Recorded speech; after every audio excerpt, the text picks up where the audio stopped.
Skirt, skirt, another skirt, and a skirt. Clearly, when we talk about clothing in Japan, the first thing that comes to mind is kimono. But very quickly we think of the skirt. For the simple reason that it's an integral part of Japanese soft power, whether through anime, idols, and of course, schoolgirls. In short, skirt in Japan is everywhere. Yet in Japanese the word skirt is skato, which clearly comes from skirt. So it has a complete foreign origin. So why has it become so deeply rooted in Japan? Hi gozaimasu, my name is Luis, I am half Japanese and I live in Japan since 2022, which is not so long ago. And today I'm going to talk about a very popular clothing in Japan, skirt. It's true that in other countries we're not at all used to seeing so many of them. Of course, if in Japan we see so much of them, it's because of the Japanese school uniform. And sadly, let's be honest, it's a fantasy object. Even on Amazon, if you type Japanese skirt, you will mostly find cosplay for role-playing. But what really stands out in Japan, it's the length of the skirt. Or should I say, the shortness of the skirt. And you will see that this length is far from being random. If you want to know more about how the skirt became so popular in Japan, and why Japanese women still wear miniskirt even in winter, you are in the right place.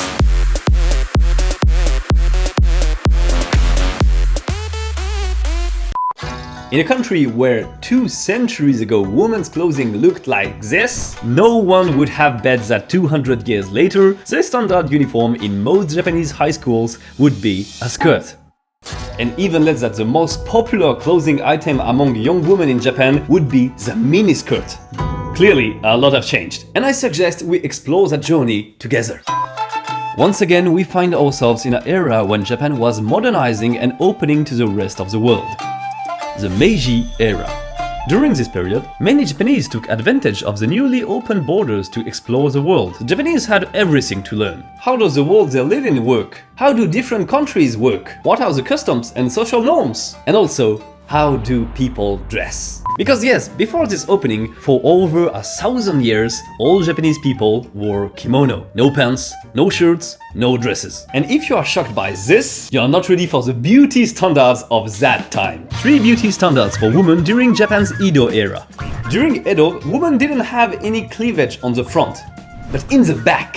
Geisha wore the kimono with the collar slightly lowered at the back so they can reveal the nape of the neck. This area was, and still is, considered as sensual for Japanese men. But that's not all.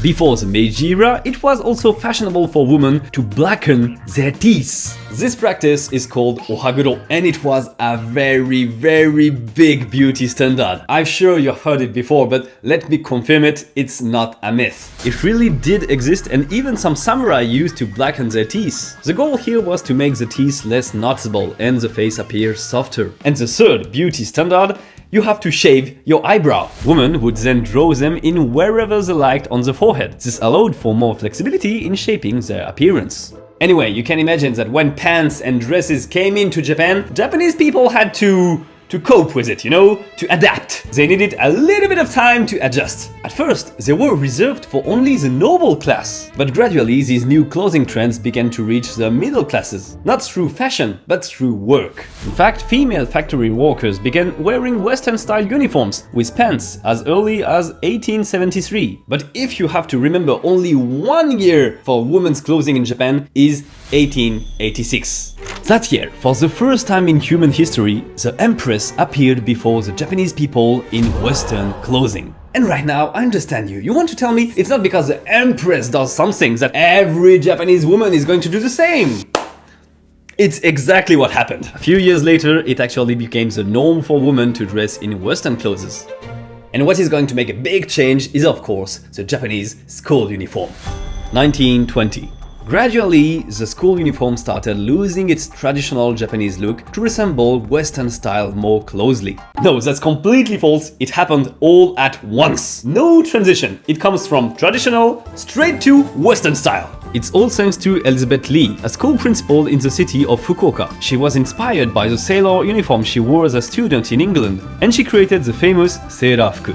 At first, it was just supposed to be a sport uniform, but over time it became the school official uniform. That military vibe was so popular that schools across the country quickly adopted the seidafuku as their standard uniform. And that's how the skirt took over Japan. But it wasn't until 1960s that the skirt started getting shorter. The reason?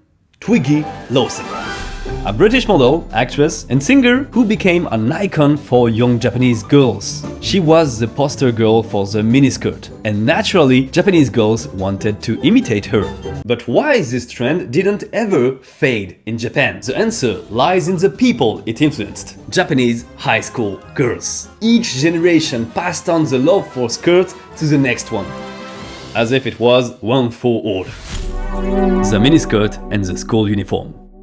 Let me be clear, it's a conscious choice for Japanese schoolgirls to shorten their skirts. I've seen people criticizing the size of skirts, saying it's sexist and degrading to force middle and high school girls to wear uniforms with miniskirts. And I admit it, sometimes it is really short. But contrary to what you might think, it wasn't the idea of a creepy old man. It was the girls themselves who started shortening their skirts. Originally, it has been designed to reach at least the knee. So how do high school girls shorten the skirt? It's pretty simple, and they have 3 ways of doing it.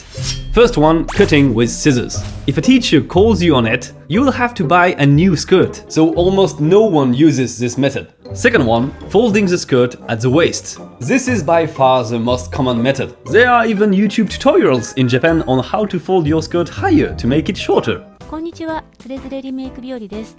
今日はプリーツスカートを切らずに短くする方法を説明していきたいと思います。And the third one is using a skirt belt. A more subtle technique, you just need the right accessory. And it's way easier than folding your skirt 4 times every morning. こんにちは。好み原宿店スタッフのまやです。自分の好きな短さになるように調節します。整えます。 Honestly, I think you can feel it, but skirt length is a hot topic in Japan. There are even nationwide surveys to figure out which prefecture has the shortest skirts. I'm not kidding, there is really some surveys like this. I feel like it's almost a weather forecast. In this chart on the left, you have the typical uniform from Hokkaido, skirt just above the knees. Then around Tokyo, things get much shorter. It's one of the regions in Japan where skirts are the shortest. In Osaka, skirts get longer, but the socks get shorter. And the winner of the shortest skirt survey is not Tokyo. The crown goes to Ibaraki Prefecture. What's more interesting is the reason why girls want to shorten their skirt. The reason is pretty simple. They are telling that they want to look cuter and attractive. If the skirt is too long, they appear more studious and mature. So in a way, the skirt is a form of self-expression in Japan. But it can also mean other things. Since the 1960s, skirts haven't been so short. I'm talking about the delinquents of the 1980s, these girl delinquents that were called skeban. They formed huge gangs with thousands of members at this time. They had some HQs, code of conduct, and strict hierarchies. Even though they don't exist anymore, skebans were a major trend in Japan pop culture in the late 1980s. And let me tell you that creepy men made sure to avoid the skeban at all costs. But let's face it, because sadly the school uniform and even the skirt has become an object of fantasy. Skirts and the fantasy. I just had to type skirt in Japan to see where the problem is. I found a playlist titled Miniskirt Dancing Asians. And I can guarantee you, this playlist is not for the love of dancing. On YouTube again, I found something really strange.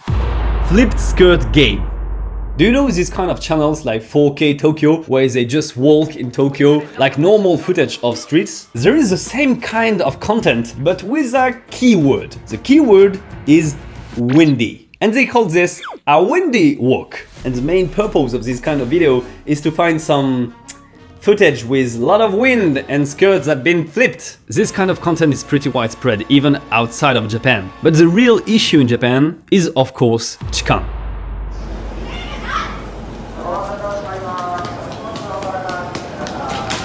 If you don't know chikan, it's gropers on the subway. They are secretly taking pictures using increasingly creative hidden cameras. In shoes, in fake hands, in bags. All this just to get picture under girls' skirts.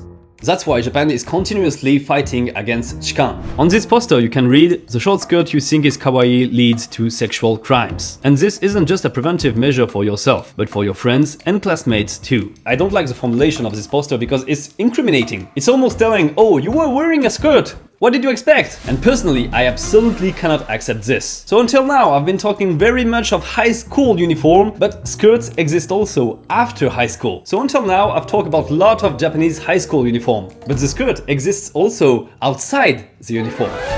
Skirts after high school.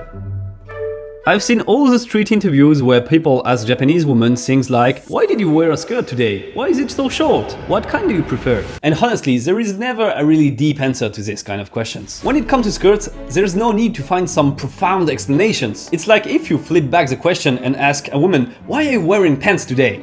There will be no real explanation. Some women feel comfortable in skirts, some don't.